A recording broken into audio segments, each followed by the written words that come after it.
dokter yang ada diperebutkan di antara rumah sakit. Mereka tuh begitu berebutnya, apalagi aturan yang baru kan dokter itu tidak boleh praktek di beberapa tempat. Sekarang dibatasi hanya boleh beberapa tempat. Bapak bisa bayangkan pasien itu bagaimana ceritanya kalau dia sakit dan memerlukan dokter dan dokternya nggak ada seperti itu.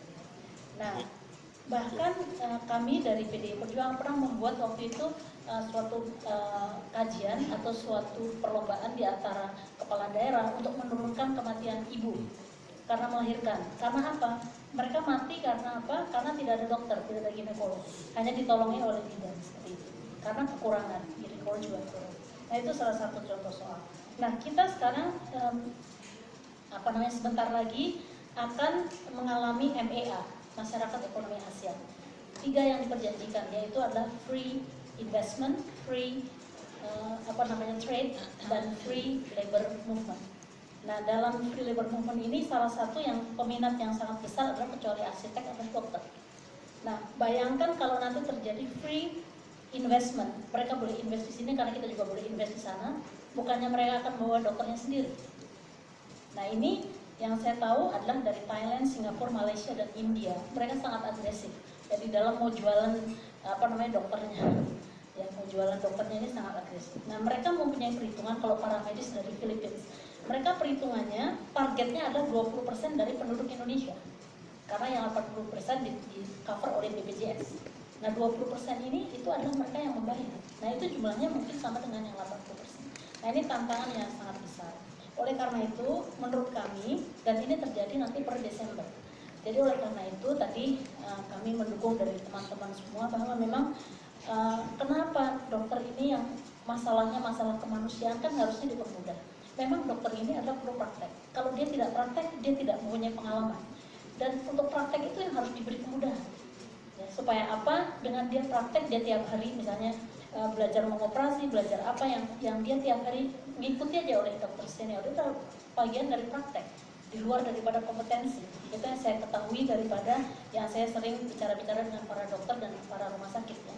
Jadi oleh karena itu, menurut saya ini jangan dianggap enteng. Kalau nanti MEA terjadi free investment, semua orang boleh invest dimanapun di 10 negara itu, dan namanya orang mau bawa uang, dia pasti akan bawa kepercayaannya juga. Nah, terus dokter kita bagaimana? Makin nggak dapat kesempatan lagi. Oleh karena itu, menurut saya ini waktunya tidak banyak. Ini harus segera. Kalau Bapak sudah menayangkan surat atau tuntutan kemana, ini terus di follow up. Dan tadi kata Bu Reni, jangan melupakan Komisi 10, karena pendidikan itu ada di Komisi 10. Demikian, terima kasih. Ya, terakhir dari Cepopong, silakan Cep. Terima kasih pimpinan. Assalamualaikum, selamat siang dan salam sejahtera. Baik, setelah Cepopong mendengarkan semuanya, ada beberapa hal yang perlu disampaikan. Yang pertama, menarik sekali kegaduhan pendidikan kedokteran, tanggung jawab siapa? Jawabannya sangat mudah. Tanggung jawab pembuat undang-undang. Yang membuat undang-undang adalah pemerintah dan DPR. Termasuk saya. Saya ikut membuat undang-undang. Jadi saya ikut bertanggung jawab terhadap kegaduhan ini. Ya, itu yang pertama. Kemudian yang kedua, undang-undang bukan kitab suci, tidak haram untuk diubah. Dan sudah sangat jelas pimpinan, yang harus diubahnya itu pasal berapa, itu sudah sangat jelas, tidak terlalu sulit. Yang penting sekarang caranya tentu harus benar. Tadi sudah ada yang menyinggung bahwa jalan terus hak daripada yang baju-baju putih-putih ini. Cepopong mah tidak jadi mau baju putih teh. Cita-cita mau jadi dokter dari kecil sama ayah tidak boleh karena terlalu jauh di Jakarta. Tahun 50-an itu dah, ya. Nah, jadi Pak Ketua, kita tidak usah terlalu panjang mikir. Yang sudah jelas ini mutlak kewajiban kami, baik itu pemerintah, Dikti di dalam hal ini, waktu itu masih Dirjen Dikti, belum kementerian sekarang, dan khususnya Komisi 10 umumnya DPR untuk memang menindaklanjuti ini, Pak Ketua. Ini mutlak karena jelas akibatnya seperti apa. Kemudian yang terakhir adalah perlu sedikit menggambarkan mengapa akhirnya sampai ada pasal itu yang menahan jajah. Sebetulnya ini kejadian lucu, Pak Ketua. Karena apa? Ini cara tadinya dari Dikti itu untuk menebus dosa mereka sendiri. Apa dosa? Terlalu mudah memberikan izin untuk fakultas kedokteran. Terlalu mudah. Padahal sebetulnya fakultas kedokteran itu lain dengan fakultas lain karena menyangkut nyawa manusia. Terlalu mudah. Sudah terlalu mudah, lebih konyolnya lagi adalah pengawasannya juga. Nah, karena Dikti ini sadar bahwa akibatnya adalah cukup parah, mereka mengambil cara yang ini.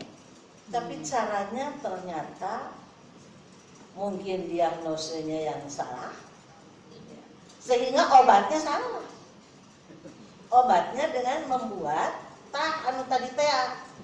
pasal 36.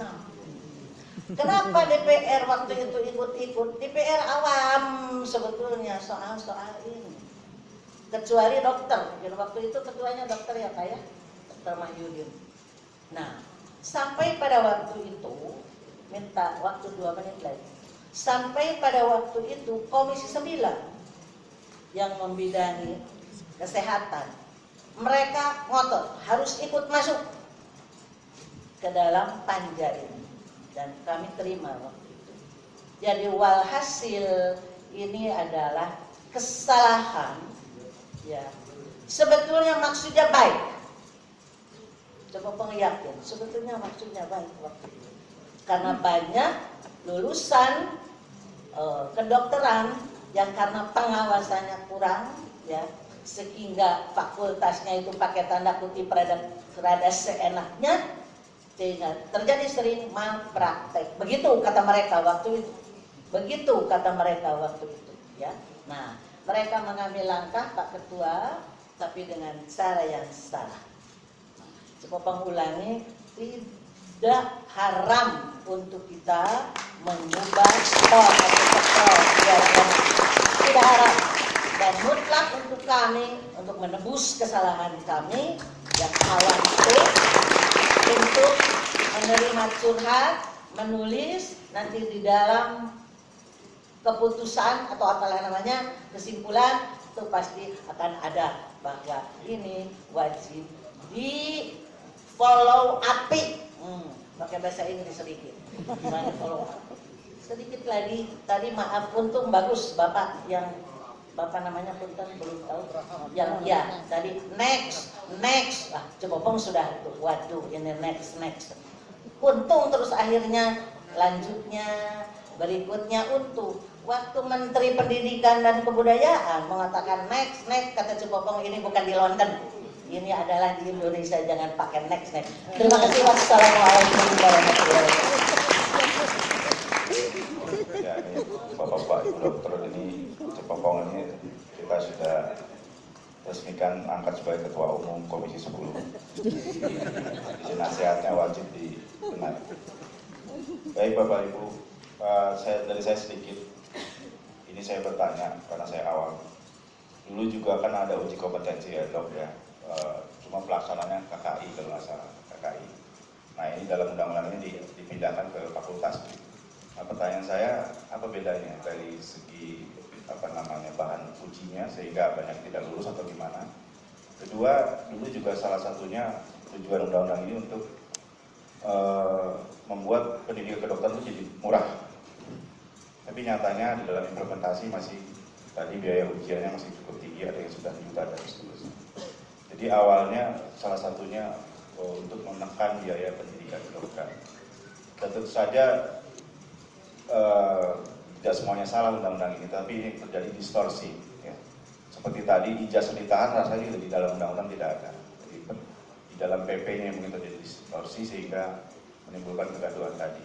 Nah, ingin bapak-bapak atau dari ketua untuk menjawab pertanyaan saya. Saya bertanya, apa bedanya dengan uji kompetensi dalam KKI dengan yang sekarang?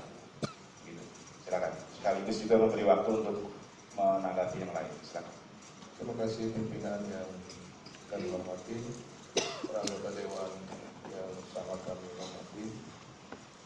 Saya merasa bahagia sekali mendapat respon positif yang menurut saya ini sebuah bagian dari perjuangan yang lebih maju lagi selangkah bahkan 2 langkah untuk kami mendapatkan hak kami, khususnya adik-adik kami yang sebentar lagi akan bernaung di bawah Rumah Besar Ikatan Dokter Indonesia, wabil khusus masuk ke dalam Perhimpunan Dokter Umum Indonesia.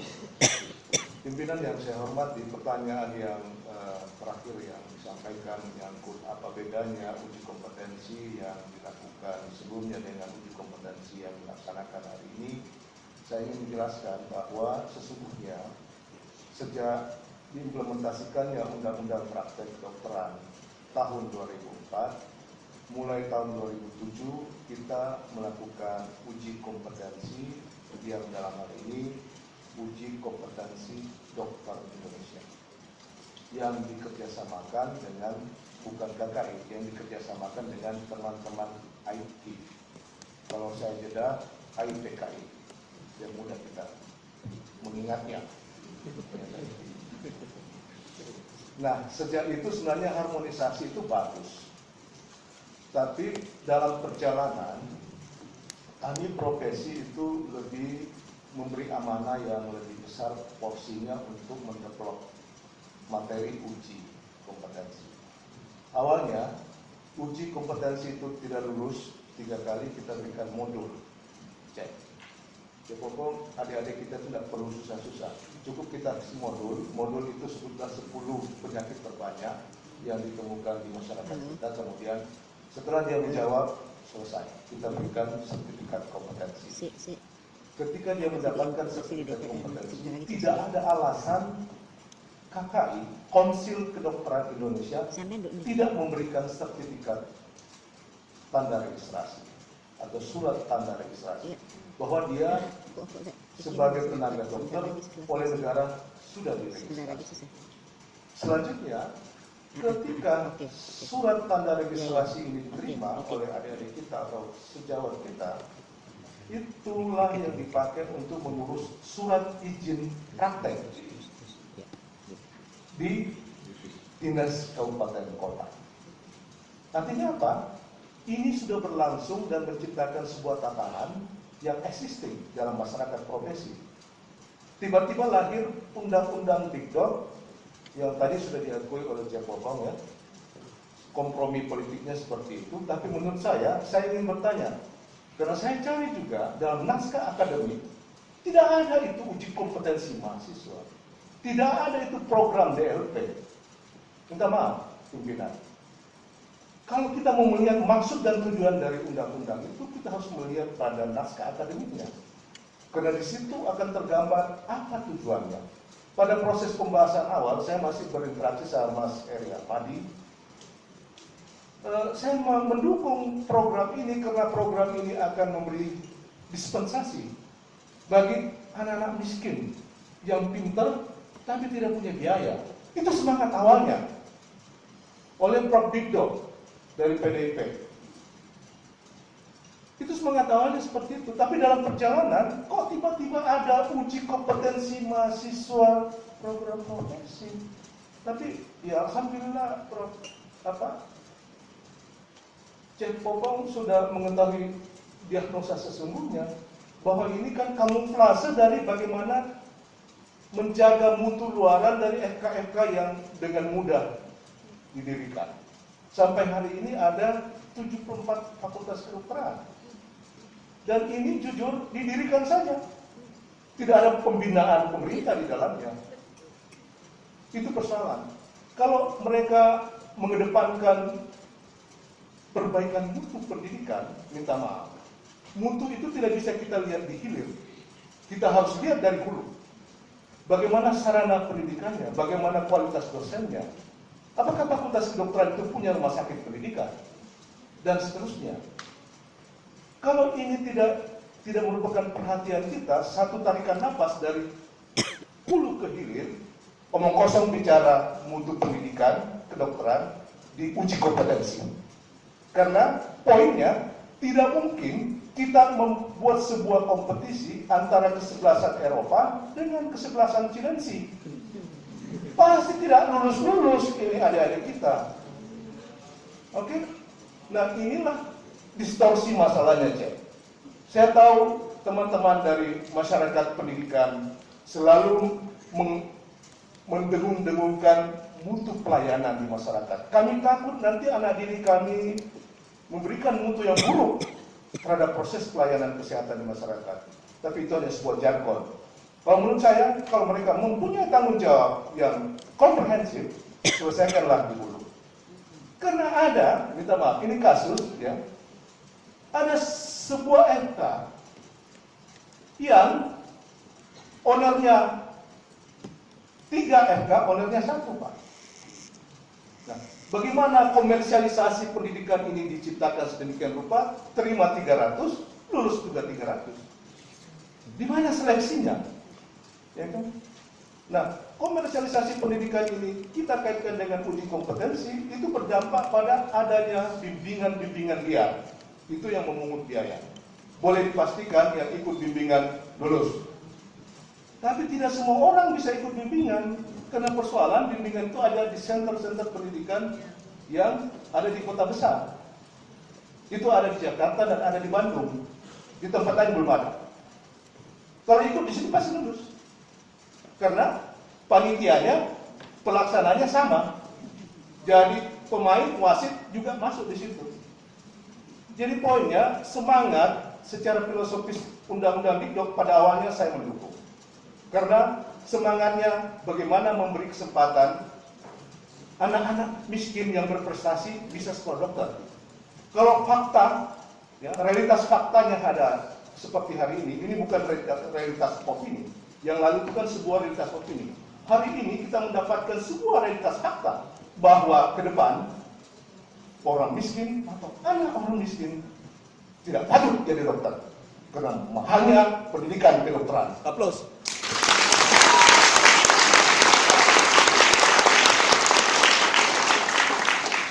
Minta maaf, saya terlampau emosional menyampaikan ini karena saya sejatinya memang dari masyarakat profesi, saya berhenti praktek ngurusin profesi. Saya mengenal Teh Reni sebagai tokoh dari masyarakat pendidikan karena beliau selesai dengan sangat terpelajar sebagai dokter di bidang pendidikan dan banyak saya diskusi sama beliau. Saya kira itu pimpinan. Saya ingin menjawab terakhir dari Dr. Sejawat, Dr. Sofian. Jujur, kami itu dilibatkan, tapi parsial sifatnya. Parsial. Jadi tidak pernah kita dilibatkan secara tuntas. Dan setahu saya, Prof. Akmal pun pernah melakukan pengakuan guyon. Prof. Akmal bilang, Pak, bahwa memang ini masuknya kalimat ini pada menjelang tengah malam. Jadi memang ada proses penyundupan ayat-ayat. Seperti itu. Jadi minta maaf, profesi tidak dilibatkan secara maksimal, hanya secara parsial.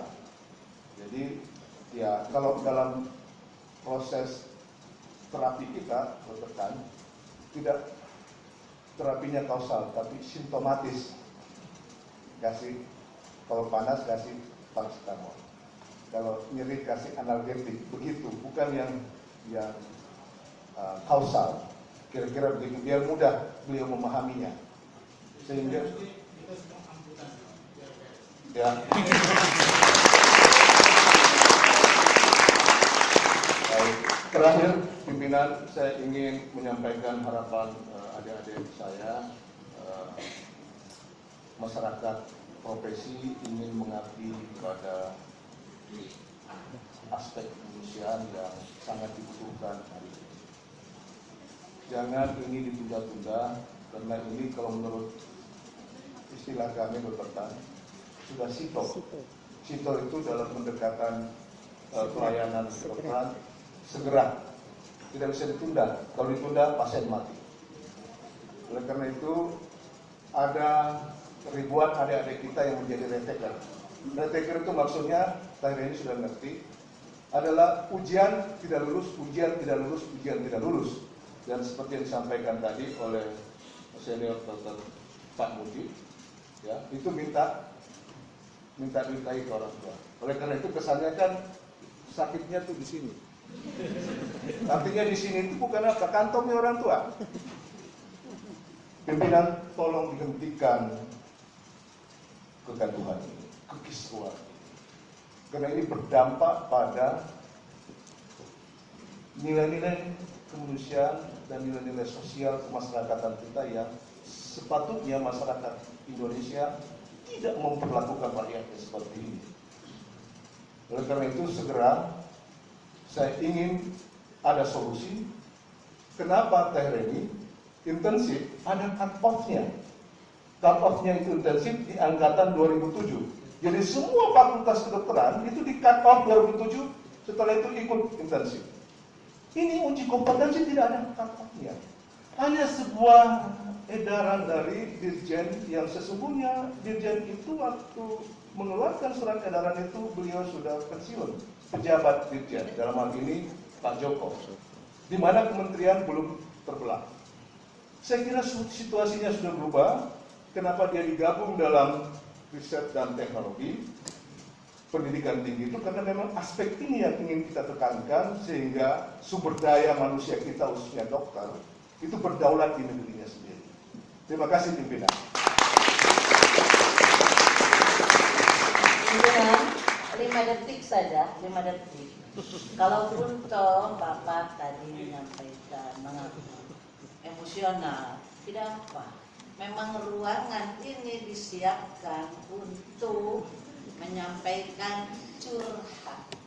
Memang ruangan ini disiapkan untuk yang mau menyampaikan emosinya. Tidak apa-apa, karena kami wakil rakyat. Terima kasih. Baik, terima kasih Pak Ketua Perhimpunan, dan sedikit saja mungkin saya ini supaya suasananya lebih enak. Jadi saya juga ingin mengklarifikasi soal penyelundupan ayat tadi, pasal. Jadi karena saya juga anggota panja, jangan nanti ada wartawan akan terus mengejar. Kalau ada penyelundupan berarti ada yang menyelundupkan. Nanti akan dikejar juga nih, Cepopongnya akan dikejar, jangan Cepopong menyelundup. Nah ini saya pikir harus diklarifikasi, bukan penyelundupan. Saya rasa saya mengikuti sampai akhir dari undang-undang ini. Tapi barangkali di situ terjadi perdebatan memang yang nggak pernah selesai waktu itu ya. Kami tadi dikatakan Cepopong awam, kami menyerahkan ini materinya kebanyakan kepada pemerintah dan profesi. Kita lihat dua kubu memang di situ bersikeras antara masing-masing argumentasi. Jadi menurut saya ini persoalan kalah argumentasi dan diskusi kita, jadi bukan penyelundupan. Nah, di satu sisi ingin bahwa KKI itu tidak berperan sebagai super body apa yang dalam dunia kedokteran, tapi ada juga peran perguruan tinggi. Jadi diskusinya sekitar itu, dok. Jadi barangkali kalah argumentasi atau bagaimana, tapi bukan penyelundupan. Saya rasa itu. Jadi mohon ini diklarifikasi, jangan nanti kita juga menjadi susah ya, karena konotasinya kita memainkan dalam proses undang-undang. Saya tahu persis nggak ada permainan seperti itu. Jadi ke depan saya setuju juga bahwa ini masih banyak kelemahan-kelemahan di undang-undang ini. Sangat setuju kalau memang perlu direvisi, dan ada sesuatu yang tidak sinkron dengan undang-undangnya seperti SK nomor 8 tadi. Ya kita mendesak nanti kepada pemerintah untuk meninjau kembali, karena sejatinya tidak ada di situ memang sampai menganjurkan untuk menahan ijazah yang tadi Pak Dr. Aswan ini sudah sangat gamblang resikonya yang dirasakan. Baik, saya rasa dari anggota sudah cukup dan dari bapak-bapak sudah juga cukup banyak menyampaikan keluhan dan masalahnya. Kami di komisi ini siap menindaklanjuti apa yang disampaikan bapak-bapak, ibu-ibu, dan tentu dalam rapat-rapat kami dengan pemerintah nanti. Sedikit Pak Pimpinan, maaf saya potong. Saya dari perwakilan dokter muda, saya Presidium Jawa Barat. Saya ingin menyampaikan sedikit bagaimana proses kami selama 1 bulan. Kami 1 bulan melakukan advokasi ke Kemenristek Dikti sendiri, dan kita 2 kali demo di sana. Mereka janjikan hari Senin itu sampai bertemu dengan Prof. Intan, Dirjen Pembelajaran dan Kemahasiswaan. Tapi mereka janjikan itu hari Senin sudah ada keputusan, malah hari Senin itu tidak ada keputusan sama sekali. Senin kemarin tanggal 24. Jadi kami sudah sampai ke sana, tetapi mereka tidak meneruskan aspirasi kami dan tidak menendang sama sekali. Bahkan ada kabar dari teman kami sendiri yang dari Sulawesi Utara bahwa yang sudah lulus yudisium jangan diberikan surat yudisium koas. Jadi ada upaya memang sengaja menjegal supaya yang sudah lulus itu tidak berikan ijazah dan surat yudisium. Dan saya ingin tanyakan lagi, ini Dikti ini kan bilang kita ini harus lulus uji kompetensi dan mendapatkan self-pro. Pertanyaan saya, di instansi mana yang menerima sertifikat? Setahu saya sertifikat itu kalau kita kursus diberikan sertifikat. Kita ini kuliah dokter dikasih ijazah dokter, masih sertifikat dokter. Dari dulu yang kita tahu instansi terlalu menerima ijazah, bukan sertifikat. Mereka ini membolak-balikan fakta bahwa kami kemarin sudah berdebat juga, mereka bingung sampai larinya ke sarjana ijazah escape kita. Itu maaf aja, Pak Sekjen yang ngomong, mereka sudah dapat ijazah escape. Lah, pertanyaan saya Pak, sebelum kita koas, kan harus selesai escape dulu, dapat sejarah kedokteran dulu. Kenapa diputar balik ke situ? Ini seperti apa ya Pak, maksudnya kami ini sudah habis tenaga lah. Jujur Bu, kami kepada Bapak dan Ibu Dewan kami yang terhormat, kami ini sudah kemana-mana Bu, tapi tidak ditanggapi. Kami sedih sama sekali, kami kemana-mana. Aduh, kelihatannya teman-teman kita sampai berdemo itu biaya habis. Terus dari teman kami dari Manado, dari Aceh, dari Medan ini, siapa yang mau tanggung jawab di sini Pak? Kasihan kami ini. Di kampus kami minta ijazah, mintanya ke Dikti. Apa urusannya Dikti? Yang setahu saya, ijazah itu dikeluarkan oleh universitas. Kan seperti sudah bilang. Mereka bilang ambil ijazah ke Dikti. Dikti bilang, kalian salahin dong universitas kalian waktu kita ketemu kemarin kan. Jadi ada skenario membolak-balikkan ini, melempar-lemparkan ini Pak. Saya di sini, jujur, teman-teman kami yang dari daerah, besar harapan kami, konkretnya segera keluarkan ijazah kami. Kami mempunyai bukti, bahkan ada surat lulusan kami sudah punya surat yudisium Pak. Dok, kami sudah punya semuanya. Dan kami berharap konkretnya DPR bisa membantu kami untuk mengeluarkan ijazah kami. Dan kami mau uji kompetensi ini dikenakan karena kami yang menjadi rumah kami. Untuk besar harapan kami, Bapak dan Ibu Dewan yang terhormat, yang kami banggakan, dapat memberikan sebuah harapan besar bagi kami, memberikan hasil dari pertemuan ini bahwa Kemenristek Dikti harus bertanggung jawab terhadap surat-surat edaran yang dibuat yang sengaja merampas hak asasi kami yang sudah lulus untuk mendapatkan ijazah. Karena kewajiban kami sebagai peserta didik sudah selesai. Sudah selesai kami membayar semuanya. Hak kami ijazah ini mana? Teman saya, seangkatan saya dulu setelah lulus dikasih ijazah. Kok saya kayak begini? Ini kan tidak adil. Waktu saya masuk kedokteran, tidak ada di ujung pendidikanmu. Kamu nanti ikut ujian kayak begini. Tidak ada Pak sosialisasinya. Kami merasa sangat-sangat dirugikan, baik material maupun moral kami. Dan ada statement dari Dikti, saya sudah pernah advokasi ke sana. Saya pergi beberapa teman presidium, mereka katakan begini, kalian ini kalau nggak lulus uji kompetensi 5 kali, kalian akan dites kejiwaan kalian. Kejiwaan kalian masih bagus, kalian disuruh ulang koas. Nah, pertanyaan saya, Bu, kita ini sudah diuji sama bagian-bagian di rumah sakit, sudah dianggap lulus. Kenapa harus diuji 2 kali lagi? Ini kan menjadi pertanyaan Dok. Kita sudah dianggap lulus dari supervisor kita di lapangan. Kenapa harus diulang lagi? Ini kan jawaban mereka begitu. Terus alasannya ini nih, garis 8 Juli, yang di atas 8 Juli tidak boleh dapat ijazah, di bawah 8 Juli dapat ijazah, itu kan diskriminasi sekali. Apa bedanya yang musim di bawah 8 Juli dan di 8 Juli? Tidak ada bedanya. Angkatannya pun saya senior, ada junior saya. Ini kan tidak adil. Gimana pelajaran seperti ini? Ada beberapa universitas pun yang mengeluarkan ijazah. Kami merasa hak-hak kami ini dirampas sama sekali. Ada beberapa universitas yang mengeluarkan ijazah. Kami merasa, wah, saya Bu, jujur, saya sudah nganggur 1 tahun lebih, tidak punya ijazah. Iya, saya harus jujur. Karena di sini saya bawa nama teman-teman kita seluruh Indonesia, Bu.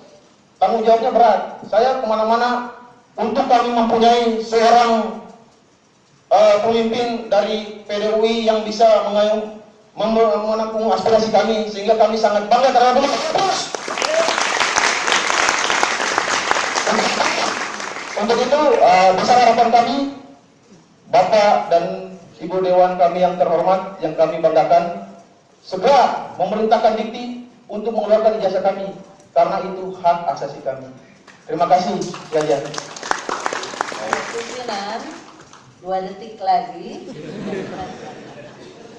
Jadi kalau begitu, mereka terjemahannya tidak bisa membedakan mana sertifikat, mana ijazah. Nah, itu satu. Kemudian kedua, ya kan tadi Bapak sudah menyampaikan, kita tentu akan berbuat yang terbaik, tapi tentu caranya harus benar.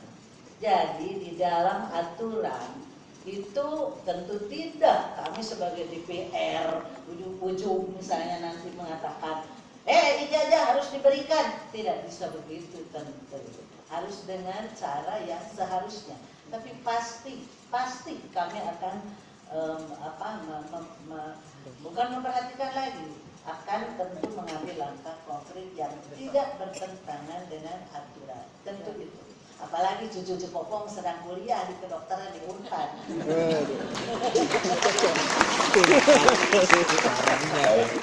Rasa cukup ya, sudah terwakili sama Pak Dokter yang tadi berapi-api. Masih ada? Pimpinan, saya mohon waktunya sebentar, pimpinan. 3 menit ya. Ya. Saya perwakilan dari Jogja, nama saya Basuki, pimpinan. Sungguh sangat-sangat ironis sekali. Kami sudah menunggu lama sekali, 1 tahun. Bahkan kami ini berkeluarga, pimpinan.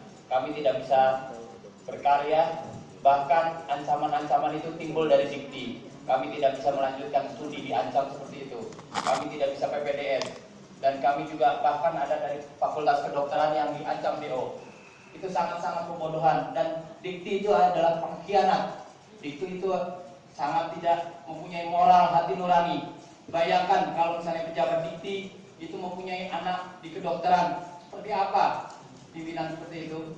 Jadi mohon pimpinan, kalau bisa segera permasalahan ini segera dituntaskan, karena nasib kita ini terombang-ambing. Sampai saat ini kami tidak bisa berkarya, tidak bisa melanjutkan studi, dan surat sakti edaran itu tidak memiliki kekuatan hukum. Apa bedanya lulusan sebelum 8 Juli dan sesudah 8 Juli? Itu pimpinan. Tolong pimpinan segera dipanggil pejabat-pejabat Dikti yang tidak mempunyai hati nurani, yang tidak mempunyai moral, dan ya pimpinan mohon maaf sebelumnya, ini sangat-sangat tidak mempunyai hati nurani dan tidak mempunyai berperi kemanusiaan. Terima kasih pimpinan. Baik, cukup ya, saya rasa cukup kita waktunya untuk mengakhiri rapat, dan sebelumnya ingin saya bacakan catatan rapat hari ini. Ya, ini dipersingkat catatannya, jadi bahan yang disampaikan Bapak-Bapak sudah menjadi kesatuan dan tidak terpisah. Yang pertama, Komisi 10 DPR RI mengapresiasi paparan Perhimpunan Dokter Umum Indonesia mengenai permasalahan implementasi Undang-Undang Nomor 20 Tahun 2013 tentang pendidikan kedokteran. Yang kedua, Perhimpunan Dokter Umum Indonesia menyampaikan masukan dan aspirasi sebagai berikut. Implementasi Undang-Undang Nomor 20 Tahun 2013 tentang pendidikan kedokteran dan Undang-Undang Nomor 29 Tahun 2004 tentang praktik kedokteran dan Undang-Undang Nomor 12 Tahun 2012 tentang pendidikan tinggi saling bertentangan dan di lapangan, sehingga banyak terjadi kontradiksi Hal ini juga telah merusak tatanan sistem praktik kedokteran dan asas pasien hukum praktik kedokteran yang kita sebut tadi kegaduhan. Kemudian, Perhimpunan Dokter Umum Indonesia mengharapkan Komisi 10 untuk mendorong revisi Undang-Undang Nomor 20 Tahun 2013 tentang pendidikan kedokteran, khususnya pasal 36. C. Mengharapkan Komisi 10 DPR RI untuk mendorong Kemendikbud RI untuk mencabut Surat Edaran Nomor 598 E.E3 DT 2015 tanggal 8 Juli 2014 mengenai Panitia Nasional Uji Kompetensi Mahasiswa Program Profesi Dokter dan penerbitan sertifikat profesi atau ijazah profesi dokter.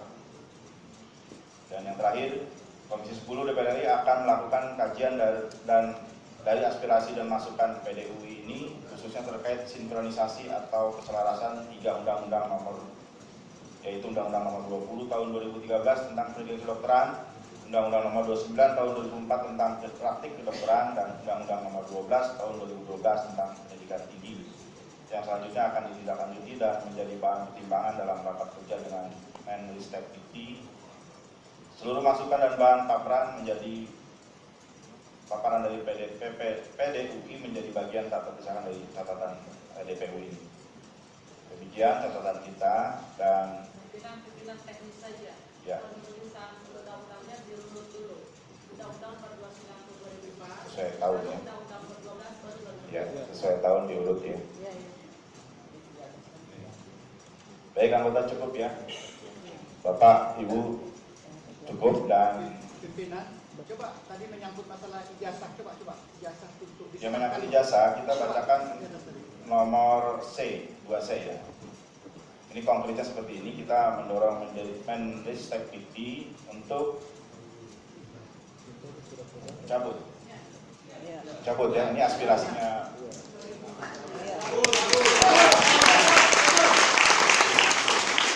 Tahunnya mungkin 2014 nih. Ya, 14. ya, lewat. Itu konkretnya ya, tindak lanjut dari. Iya. Baik, saya rasa kita akhiri, dan sebelumnya kami atas nama ya kita mintakan closing statement dari Bapak Ketua, silakan Pak. Terima kasih pimpinan anggota Dewan Perwakilan Rakyat Republik Indonesia yang saya hormati dan sangat saya cintai, karena berkali-kali saya mempunyai pengalaman mengajukan semacam aspirasi atau rapat dengar pendapat. Baru kali inilah saya merasa bahwa di Komisi 10 mendapatkan 100% dukungan aspirasi kami. Untuk itu saya ingin membuat sepenggal kata penutup. Bagimu negeri, PDUI mengabdi hanya kepada Allah SWT kami berserah. Terima kasih. Wassalamualaikum warahmatullahi wabarakatuh. Baik, terima kasih kepada Ketua Perhimpunan Dokter Umum Indonesia dan seluruh jajarannya, juga Perhimpunan Dokter Muda, baik yang di dalam maupun di balkon dan masih ada lagi di luar. Mudah-mudahan Bapak Ibu sekalian bisa terus mengabdi di bidangnya, dan kita tahu profesi dokter adalah profesi yang sangat terhormat dan sangat dibutuhkan. Karena itu kami mengucapkan terima kasih atas segala masukan dan aspirasinya, dan mudah-mudahan kami bisa melaksanakan tugas menindaklanjuti apa yang diharapkan Bapak Ibu sekalian. Demikian saya akhiri dengan mengucapkan alhamdulillahirobbilalamin. Rapat kita tutup. Assalamualaikum warahmatullahi wabarakatuh.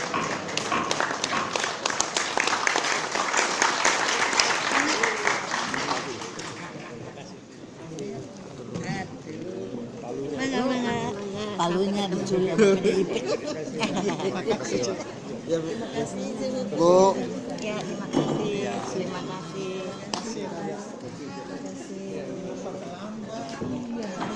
Seharusnya sejak hari itu. Ya, terima kasih. Bapak ada ketemu jalan keluar. Oh iya iya. Oh iya iya. Kalau begini kan juga. Oh gitu. Oh iya iya iya. Terima kasih. Oh gitu. Cantik sekali.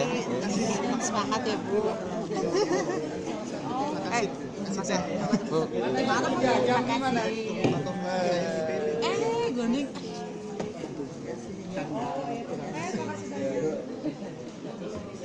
Kumaha teh? Yuk coba sok. Maaf. Terima kasih Mbak Yayu. Kapan tenis lagi? Masih sesekali. Mel. Mel. Maksudnya bukan untuk menahan ijazah. Mel.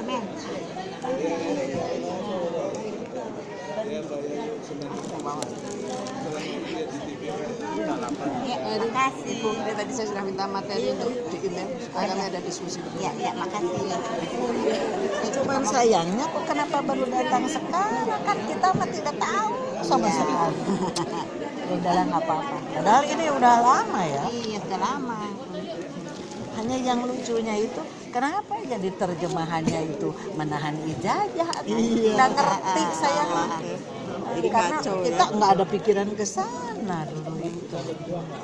Ya udahlah, waktunya baru sekarang. Iya, mudah-mudahan baru datang ke sini ya. Oh. Ayo.